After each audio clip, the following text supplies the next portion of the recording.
makarecover ito sa lalong madaling panahon.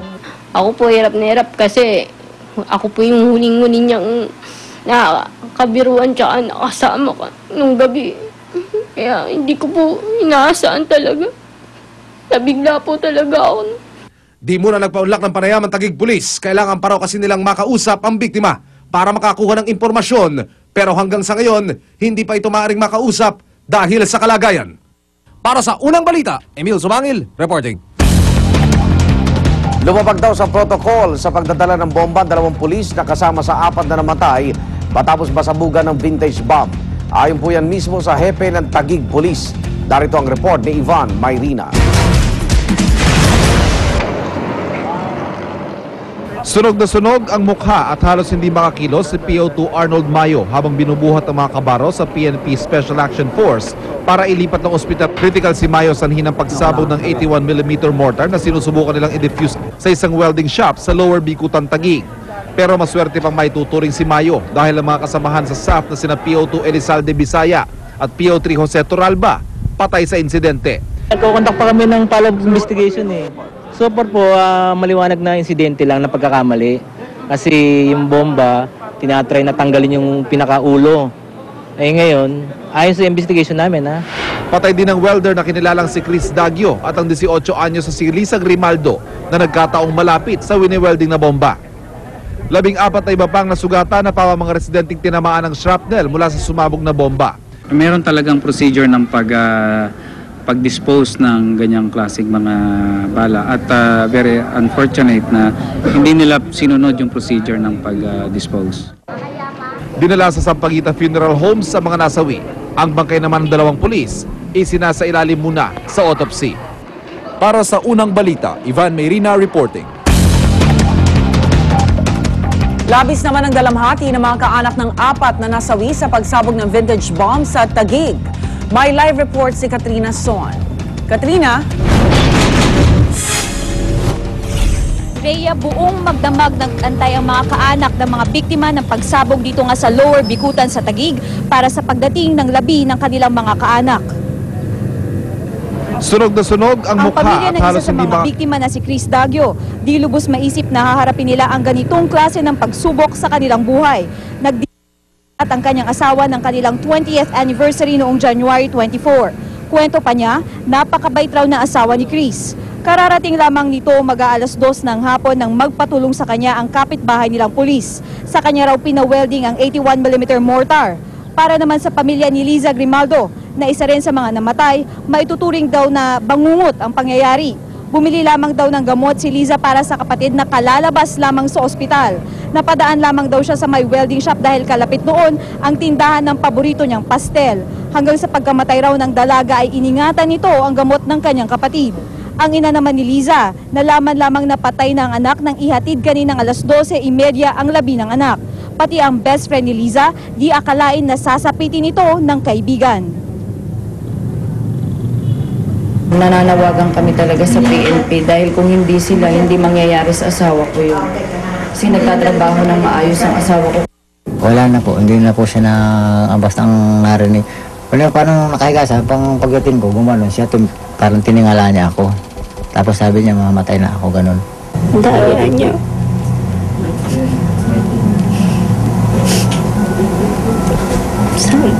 Sana masaya siya. Tapos nasa naman siya. At yan ang latest update mula dito sa Taguig. Balik sa iyo, Rhea. Maraming salamat, Katrina Son. Bureau of Fire Protection sa Iloilo City naglabas ng listahan ng mga fire-prone barangay matapos tamaan na magkakasunod na sunog ang lungsod. Sa Cebu City naman patay ang isang bata matapos makulong sa nasunog nilang bahay. Narito ang report. Naabot sa sunog ang bahay na ito sa Barangay Bulacau, Cebu City. Nilamon ng apoy ang bahay sa loob lang ng mahigit 2 minuto. Sa kasamaang palad, natrap sa loob ng bahay ang 1 taong gulang na bata na naging dahilan ng kanyang pagkasawi. Sugatan naman ang kanyang kapatid, kasama ng mga bata ang kanilang tiyuhin na si Boy at Gintapan na magkasunog. Katong dako. Katong gamay si Mando Duwa. Ayon kay Boyet, naliligo siya na makarinig ng malakas na pagsabog bago tuluyang sumiklab ang apoy. Inaalam pa ng mga otoridad kung anong pinagmulan ng pagsabog.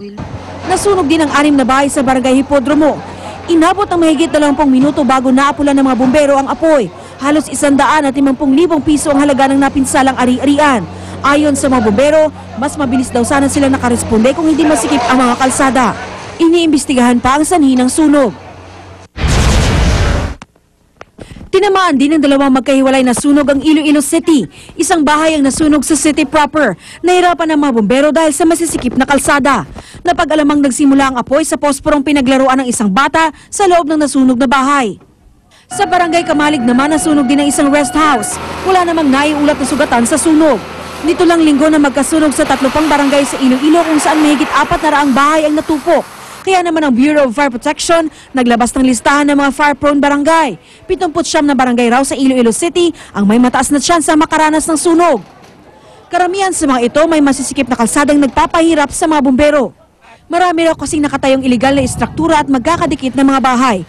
Umaasa ang mga bumbero na agad masusolusyonan ang problema para di na muling tamaan ng malaking sunog ang lungsod.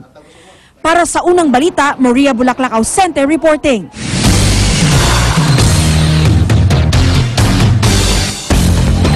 Bagamat di niya raw ito prioridad, Pangulong Noynoy Aquino, pagpapaliwanagin daw si Presidential Advisor on Political Affairs Ronald Llamas matapos makunan ng litrato na bumibili umano ng mga piniratang DVD.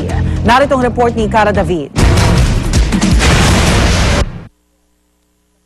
Ang mga litratong ito ay kuha noong Lunes ng gabi sa isang mall sa Quezon City. Inilathala ng pahayagang Inquirer at Bandera. Ang sabi sa ulat, ito raw ay si Presidential Advisor on Political Affairs Ronald Llamas na bumibili umano ng mga piniratang DVD.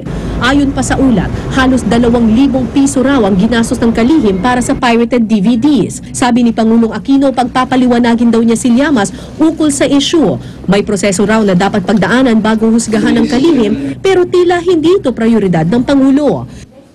Hindi ito ang unang pagkakataong naging kontrobersyal ang advisor ng Pangulo. October 2011 matapos maaksidente ang kanyang sasakyan sa Commonwealth Avenue, Quezon City, nakita sa loob nito ang mataas na kalibre ng assault rifle. Nasa ibang bansa noon si Llamas at mga tauhan lamang niya ang may dala ng sasakyan. Sa kanyang pagbabalik bansa, iginiit ni Llamas may banta raw kasi sa kanyang buhay. Pero lisensyado ang mga baril at otorisado siyang magdala ng mga ito. Ikinalungkot naman ni Optical Media Board Chairman Ronnie Ricketts ang balitang bumibili umano ang isang opisyal ng Malacanang ng mga pirated DVD. Dapat daw kasi silang maging huwaran sa publiko. Pero dapat daw munang makumpirma kung talaga nga bang bumibili si Llamas ng kontrabando. Being a government official, I'm sure alam niya naman yung responsibility niya rin, I'm sure. So siguro we should also give him his side. Kasi hirap if I be talking and talking pala, ay hindi pala, tumingin lang or maybe he's gonna inform us or something like that. Pero sa ilalim ng batas, tanging pagbebenta at paggawa lamang ng pirated DVD ang ipinagbabawal. Walang parusang nakasaad para sa taong maaaktuhang bumibili ng mga ito. Wala sa batas yun eh. Gray area yan, hindi pa natatakal yan eh. Unless you buy, say for example, 6 of the same kind or 10 pieces na pwede mong ilako, ibenta, that's a different story. Isang malaking problema sa gobyerno ang paglaganap ng pirated DVD, kaya nagsasagawa ito ng kampanya laban dito. Ganito karaming sako ng pirated DVD ang nakukumpiska ng OMB kada buwan. Pero kahit araw-araw pa silang manghuli ng mga pirata, ang bawat anti-piracy campaign ay may kaakibat dapat na disiplina sa ating mga mamimili na huwag tangkilikin ang mga ganitong klaseng pirated DVD. Ika nga nila, walang magbebenta kung wala rin namang bibili. Sabi pa ni Ricketts, kung mapatunayang bumili nga ng pirated DVD si Llamas, malaking dagok ito sa anti-piracy campaign ng gobyerno. Para sa unang balita, Cara David reporting. Binigyan ng Parañaque RTC ng hanggang bukas ang prosekusyon, NBI at BJMP para magkomento sa hiling ng kampo ni Ryan Pastera na temporary detention sa NBI. Kahapon inilipat na si Pastera sa Parañaque City Jail. Si Pastera ay isa sa mga suspect sa pagpatay kay Ramjan Bravilla. Darito ang report ni John Consulta. Pasado alas 9 ng umaga nang ilabas sa detention cell ng NBI ang 20 taong gulang na si Ryan Pastera para dalhin sa Parañaque RTC. Mahigpit ang pagbabantay ng mga tauhan ng Death Investigation Division o DID ng NBI. Matapos maisakay sa NBI van, agad ibinyahe si Pastera. Tahimik lang ito at madalas nakayuko. Di raw ito nakakain at di gaano nakatulog. Kwento pa ni Ryan, graduating na daw sana siya ngayon sa isang universidad sa Maynila kung hindi na akusahan. Ikaw ba yan? Nagpasya mo ba yan o ano? Dapat magsisivil ako sa FEU kasi malayo. So nabigyan lang talaga. Ayon sa abogado ni Pastera, mas gusto daw sana nilang sa NBI muna ang kanyang kliyente habang umuusad ang kaso. Naghain na nga raw sila ng motion for temporary detention para maiwas si Pastera sa mga banta sa kanyang buhay. Because of the very active participation of the PNP, Parañaque, Apo. and dun sa mga lumalabas na interviews and news, they were really convinced that Ryan is really involved in these crimes. Di ba kayo sabihin pong special treatment po? Paano po kaya Well, they can always check naman with the NBI, di ba? Wala namang very special about Ryan para bigyan ng special treatment. Pagdating sa Parañaque RTC, penosasa na si Pastera. Inakyat sa 3rd floor ng RTC kung saan humarap ito kay Presiding Judge Fortunito Madrona.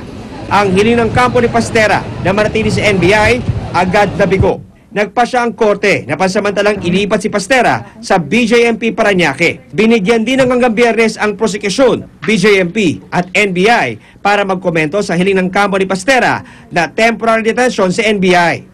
Pero nagbili ng korte na dapat bigyan ng karagdagang proteksyon si Pastera alinsunod sa hiling ng kanyang kampo. Di na napigilang maluha ni Pastera, emosyonal